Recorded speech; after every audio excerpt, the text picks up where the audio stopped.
Nah, ini ketoprak, ya. Anda berdua, apa hubungannya dengan ketoprak? Bisa cerita? Saya tak terjemahkan dulu ya. Oh, iya. Jadi iki Hey, kebanggaan nang Indonesia. ini subtitlenya susah ini. Aku terjemah, mereka nggak ngerti. Oh, mereka nggak ngerti. Oke, monggo, Jadi, monggo. ya apa tanggapannya sampean? Oh ngerti mas, mereka ngerti ternyata. Ngerti bahasa Indonesia, aku pikir belum bisa. Malah mereka nggak ngerti apa Anda ngomong apa tadi. Berarti orang ketoprak bisa bahasa Indonesia. Iya, iya. Ya, oke. Kami ini pelaku ketoprak di Solo. Pelaku ketoprak. Mas Tata ini lebih ke wilayah manajemennya. Kalau saya wilayah panggungnya. Jadi Solo, Anda Jogja. ini ketoprak dari Solo. Ya, Ini turunan keberapa nih ketopraknya? Anda orang bapak tua? saya. Oh, bapak Bapak saya ketoprak. sebagai apa dulu? Sebagai sutradara juga, Sutradara sebagai pemain juga. juga. Nurun. Kemudian Oke. hidupnya di sekitaran Gedung Sri Mula dulu. Nah, kalau sorry, Mas Tatanya sendiri apa Kalau- konteksnya sehingga Anda ikut terlibat di dalam urusan ketoprak ini? Saya awalnya kan orang yang main ke Balai Kambang. Orang yang main kemudian kumpul dengan Mas Mus ini. Balai Kambang ini yang terkenal ketoprak Balai Ketoprak Kambangnya itu ya. orang Iya. yang main kumpul kemudian jadi pengen ikut gabung, ikut ngurusin dan ketagihan sampai sekarang. Jadi tahun 2003 sampai sekarang ini. Sebelum masuk ke era di mana Anda melihat ada peluang menggunakan platform baru yang memperkenalkan ketoprak, itu bagaimana situasi dan kondisi pertunjukan ketoprak? Kalau penontonnya memang tidak terlalu banyak ya. Kita main kalau di Balai Kambang, kalau ketoprak Balai Kambang itu mainnya kan tiap malam minggu. Jadi Sabtu malam itu kita main, punya rutinitas terus. Nah malam minggu ini penontonnya memang tidak terlalu banyak ya. Tidak terlalu banyak. Mulai kelihatan banyak itu tahun 2019 akhir itu. Oke. Iya. Terus 2019 terjadi perubahan. Kenapa terjadi perubahan? Belum pandemi itu ada cerita menarik. Malah justru sejak 2004. Generasi seangkatan saya itu semua bermain ketoprak semua. Setiap hari kita bermain. Setiap hari ada penonton, meskipun cuma 5 sampai 10. Maaf saya ini keceplosan ketawa harusnya sedih. Padahal ini. yang main 40-an ya. Iya. Lebih Mbak, 70-an Mbak. Lebih. Yang main 70. Berbanding penonton tadi berapa paling banter? 5, 5. 10, Oke. begitu. Sementara kami masih anak-anak muda yang nonton itu nuwun sewu, sudah sepuh, pasti sepuh. Ini Sepanjang kisah nyata pertunjukan nih. tuh penuh orang batuk gitu. Iya. Kadang kita nonton, Mbak. Oh, Kita nonton. nonton. Aduh. Mau naik ke ruang penonton itu kan Ya. ada Ada truk tangga, gitu, ada iya. tangga begitu. Kadang kita nonton. Tapi tetap main. Kenapa tetap main? Tetap main. Ya. Waktu itu mungkin karena kita nggak punya kesibukan yang lain. Memang eksistensi kita ya memang dari situ.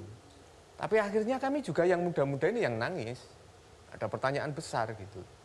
5 tahun kas bayi sing nonton gue sih urip ora. Masih hidup. 5 tahun lagi apakah mbak-mbak atau kakek nenek yang nonton ini apakah masih hidup atau Masih hidup, enggak. tidak? Terus kita masih ngetoprak enggak? Kalau kita ngetoprak terus apa sing nonton nek Siapa mbah yang bayi wis nonton? mati? Iya. Akhirnya kami harus mencari cara, benar-benar dipaksa gitu untuk ini kita harus mencari cara bagaimana kita dapat penonton baru. Nah, kami ada semacam nek cara kerennya riset lah, Mbah. Oh, riset ya. Apa sebabnya kok sepi? Salah satunya memang karena pertunjukan yang dimana penonton itu harus datang ke tempat pertunjukan. Waktu itu memang sudah tidak begitu diminati. Kalimat regenerasi penonton. Nah, apa yang dilakukan pada waktu itu? Waktu itu kami yang mendatangi penonton Dengan cara? dengan cara main keliling di kampung-kampung dengan konsep yang sangat sederhana. Apa itu? Kita nggak pakai panggung, kita cuma gelar karpet di perempatan dengan hanya lampu merkuri di jalan itu. Paling cuma beberapa tambahan penerangan lampu. Kemudian konsep gamelannya kita bikin singkat, kita bikin agak ringkas Ringkas. begitu. Kemudian kita tidak lagi mengangkat lakon-lakon yang temanya Berat ya. berat, sejarah dan macam-macam. Kita mengangkat isu-isu yang berkembang di wilayah kampung itu. Misalnya isu kepelitan, isu soal maling, itu yang kita. Dan kita main komedi. Karena mungkin itu pilihan kita untuk bagaimana ketoprak itu punya daya tarik. Daya tariknya ternyata komedi itu kayak Lenong. Iya. Dan alhamdulillah penonton sangat antusias. Jadi berapa pemain yang biasanya datang masuk dari kampung ke kampung itu? Kita kalau di Balai Kambang yang main reguler tiap malam itu yang di gedung itu kan jumlahnya sekitar 70. Kita berangkat ke kampung itu sekitar 20 orang. Kalau masuk ke kampung gitu dibayar nggak? Atau ada bayaran beli tiket atau apa gitu? Enggak. Nggak ada. Ya cuman kita tampah kalau bahasanya dulu kita Saweran. Oh, saweran. Kita tampah kalau bahasanya dulu. Jadi Oh, orang pakai mau tampah ngasih ya gitu monggo, siapa kalau yang enggak ya enggak Oh, apa-apa. seikhlasnya. Seikhlasnya sambil kita ngomong ketika pentas ini loh Balai Kambang masih ada ketoprak, monggo lihat ke Balai Oh, Kambang. jadi ini sebenarnya promosinya. Iya, ya. semacam tim promosinya. Jemput bola, jemput semacam bola. tim promosinya ketoprak Balai Kambang ketika kita harus mengatakan Balai Kambang masih ada ketoprak ini. Kalau cuma sekedar ngomong kelihatannya sulit saat itu gitu. Mas Arden pengen membuktikan kesaktianku nggak? Iya, coba. Aku duga ya, pasti waktu pentas keliling itu ada sekian persen anggota yang nggak setuju karena gengsi. Karena Betul, Pak. kalau main ketoprak harus di panggung, bener. Betul. Apakah seniman tradisional ya dalam hal ini ketoprak itu bisa menggantungkan hidup dari pertunjukan ketoprak aja atau nggak bisa? Kalau di wilayah pesisir seperti daerah Pati, Bloran, Jepara, Purwodadi, Kudus, kalau tidak pandemi mungkin menjanjikan. Karena hampir setiap hari mereka dapat Ada yang job nanggap, itu. ya? Iya, ada yang nanggap itu. Hampir setiap orang hajatan itu kalau tidak nanggap ketoprak belum afdol.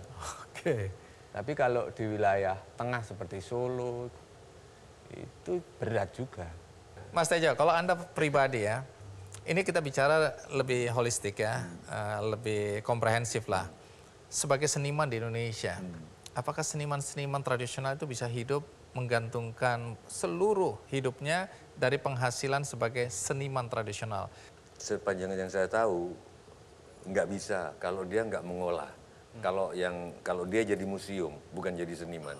Kalau jadi seniman ya mengolah lakon, mengolah itu bisa hidup.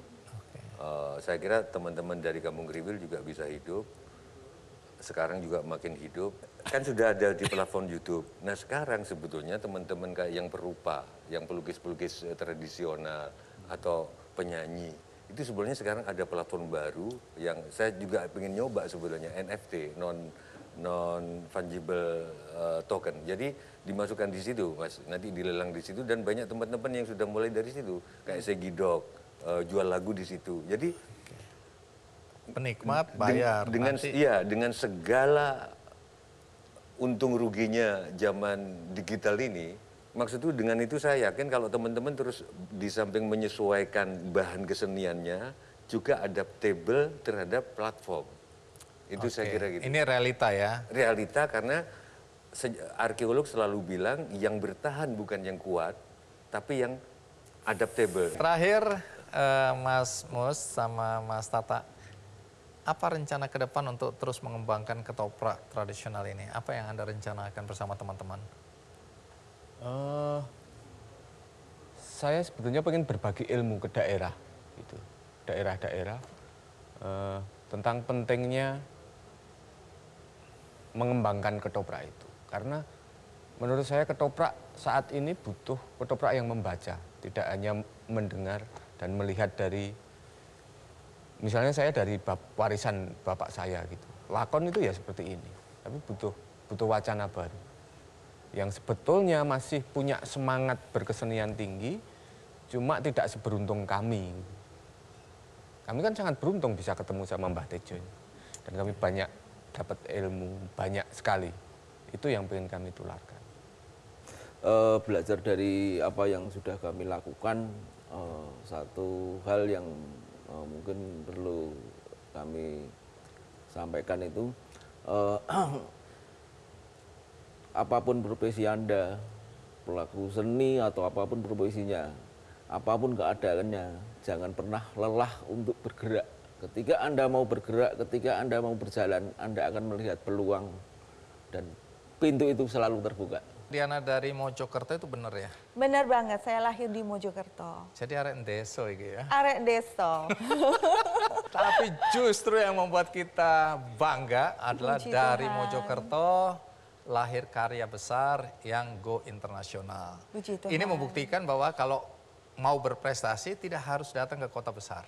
Waktu itu jujur aja ya, aku Iya. harus ngaku dosa bahwa nama Diana Putri di telinga aku waktu itu nggak bunyi. Ya, sampai kemudian aku terkaget-kaget ketika bertemu di salah satu webinar ya Iya. diselenggarakan oleh Bank Indonesia ya. Iya.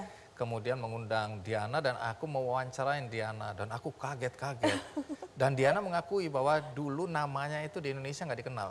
Iya. Karena dia dari Mojokerto tembak langsung Langsung ke New York. ke New York. Iya. Ya. Nah, coba cerita. Ini kan sekarang Diana dikenal sebagai fashion designer ya. Iya. Artinya menghasilkan karya-karya busana. Nah, yang membuat busana Diana ini istimewa katanya menggali nilai-nilai budaya, seni, Iya. cerita-cerita, sejarah Indonesia. Iya. Nah, dari mana kok kemudian Diana bisa jadi desainer, fashion designer, padahal katanya nggak pernah belajar Nggak pernah secara sekolah formal. fashion. Iya. Iya.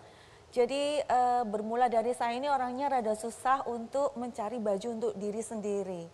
Jadi saya ini orangnya picky banget. Kalau pakai baju itu kadang-kadang saya suka fabriknya, nggak suka siluetnya, nggak suka patternnya. Jadi akhirnya kepikiran untuk bikin sendiri. Ceritanya bermula dari situ. Dari bikin sendiri kemudian banyak teman-teman yang pengen dibikinin. Dari situ berkembanglah, nggak sampai 2 bulan itu udah banyak klien saya. Dari luar kota, dari daerah sekitar Surabaya. Sampai akhirnya tahun 2014-an itu mulai booming Instagram. Nah, saya akhirnya punya Instagram kan, ya cuman upload foto aja. Akhirnya mulailah artis-artis dari Jakarta itu bikin baju. Kemudian saya juga berkolaborasi dengan beberapa stylist untuk acara-acara TV dan lain sebagainya. Dan akhirnya tahun 2015 itu saya terpilih untuk dikurasi untuk mengikuti Couture Fashion Week New York. Dan itu adalah my first fashion show. Jadi kerja mulai tahun 2009 sampai 2015, sekalipun nggak pernah ngadakan fashion show, nggak pernah bikin koleksi, cuman kerja doang. Dan pressure banget karena di acara itu saya dijadikan opening dari seluruh perhelatan acara tersebut. Dan acara itu kira-kira sekitar 2 minggu diikuti 50 negara dan 200 fashion designer. Wow. Pressure-nya itu saya dijadikan opening dan saya nggak dikenal, saya nggak ada experience apapun. Dan waktu itu saya bingung gimana ya caranya karena tiket juga dijual. Dan malu kan kalau fashion show terus nggak ada yang nonton kan. Dan akhirnya waktu itu saya mulai berpikir, apa ya yang bisa saya bawa ke kancah internasional yang langsung orang itu lihat, langsung wow.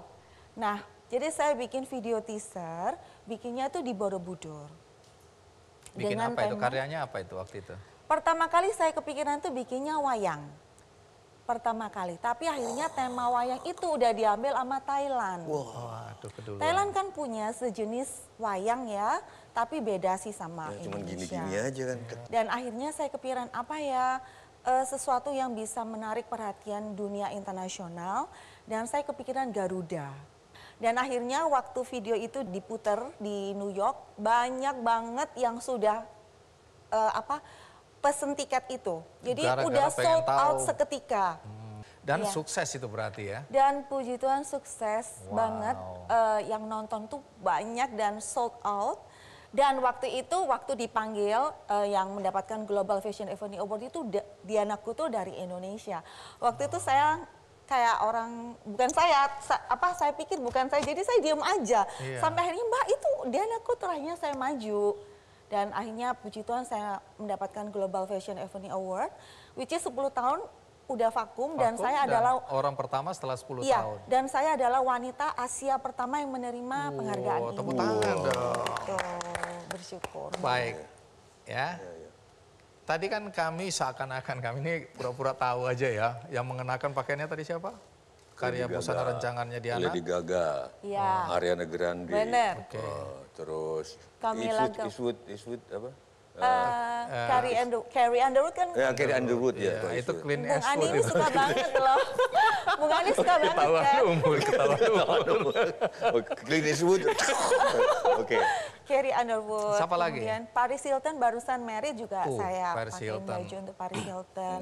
Tapi komentar Mas Tejo dulu setelah melihat bagaimana arek desit iki anak desa ini kemudian bisa go internasional dan menghasilkan karya yang dikenakan oleh tokoh-tokoh besar. Apa komentar panjenengan? Aku ngeliat persamaan sama J.K. Rowling dan lain sebagainya, Rendra juga. Ternyata karya-karya besar itu lahir dari kebutuhan untuk dirinya. Benar. Jadi kan dia, ini kan dia nggak Awalnya, tahu iya. deh, terus untuk dirinya, Iya. tapi orang lain seneng. Benar. Rendra bikin sajak-sajak untuk kekasihnya. Iya. J.K. Rowling bikin cerita untuk RT setempatnya Iya. dulu. Iya, tahu-tahu meledak jadi film ya industri Yes. bahkan ya. Apa bisa enggak? Harry Apa Potter, bisa ya. saran bahwa berkaryalah mulai dari hal yang kecil atau Untuk gimana? diri sendiri. Iya, Iya. bermulai dari passion. Mulai dari passion, Kalau kita melakukan dari dengan dalam diri passion, kita sendiri. benar, pasti maksimal. Karena kita melakukan tuh out of the Dengan box, hati. jadi melebihi dari average. Nah itu kan Diana menggali ya sebenarnya.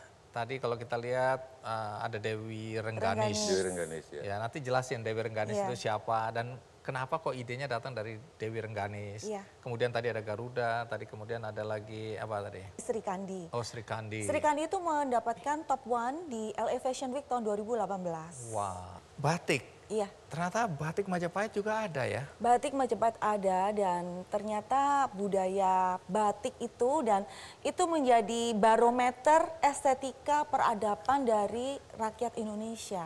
Jadi waktu itu aja batik itu udah dipakai dan emisnya lagi, Bung saya waktu itu ke Candi Ngerimbi yang ada di daerah Jombang. Saya lihat arca dari Raden Wijaya itu pakai loh seperti Mas Tejo gini. Nah kalau di antara ini kan ada Komodo tadi, ada Garuda, Iya, ada ada Sri Kandi, Rengganis, Sri ada Kandi. Dewi Rengganis. Iya. Dari semua karya busanamu, mana yang paling punya kesan ya? Pasti semua berkesan. Jangan dijawab pertanyaan itu menyakiti. Sama aja ditanya Benar. di antara anak-anakmu yang Benar, tiga benar. mana yang paling kamu Benar. sayang? Saya sama Ayo. loh dengan Mas Tapi kalau Tanya. dijawab, jawab dong. Karena jawab dong.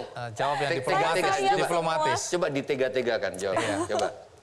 Saya sayang semua dengan Enggak, koleksi ditega-tegain. saya. Ya lagi tega-tegaan ini. Coba. Ditega-tegain, Semua punya ya. kesan yang Tentunya berbeda-beda. pertama kali yang membuat saya benar-benar diakui secara internasional tuh Garuda. Nah kalau kembali lagi, ini kan anak-anak muda Iya. banyak yang tidak tertarik ya untuk menggali budaya asli Indonesia, ya menggali lagi seni tradisional, cerita-cerita sejarah. Tapi Diana kan dengan sengaja sampai hari ini ya Iya. masih terus menggali nilai-nilai yang ada di dalam masyarakat Indonesia. Benar. Nah, tantangan terberat dalam konteks ini memperkenalkan budaya kita kepada anak-anak muda, itu apa yang Diana rasakan? Tantangan terberat itu karena mereka kadang-kadang ngelihat di luar negeri itu yang lebih menarik perhatian mereka. Seperti yang tadi Bung bilang, K-pop lah atau yang hip hop lah. Padahal kita punya, ini saya bicara dengan sudut pandang saya sebagai seorang fashion designer. Kalau kita lihat aja motif, misalnya kita let's say kita ambil contoh NTT. Dan saya ngelihat loh Mas, kayak desainer-desainer dari luar negeri, ini saya nggak usah bicara nama, mereka ambil loh motif itu. Saya ngelihat loh ini kan punya Bali Ende, loh ini kan punya Parang. Jadi dari situ saya ngelihat sayang banget ya, kenapa mesti fashion designer luar negeri yang ngambil motif-motif kita? Kenapa bukan kita? Kan itu kekayaan dari Ibu Pertiwi, kekayaan dari negara kita, seperti itu. Jadi kita berikan aplaus sekali lagi untuk model, bisa kembali ke posisi semula di belakang. Terima kasih, kita berikan aplaus yang meriah. Pantas ini dikagumi ya, kalau kita lihat dengan Detail banget. iya sangat detail dan unik. Dan Jadi unik. ini memberikan kebanggaan pada Indonesia. Iya. Nah terakhir ini Diana, Iya. ke depan apa rencana Diana untuk menciptakan karya-karya yang fenomenal lagi? Ya, pastinya selalu ada di pikiran saya. Saya ini orangnya selalu what's next. Jadi itu yang membuat saya selalu mengupgrade mindset saya semuanya. Dan nanti tentunya bakalan ada koleksi berikutnya dan itu pasti akan saya sebagai saya seorang Indonesia dan harus ada unsur heritage Indonesia.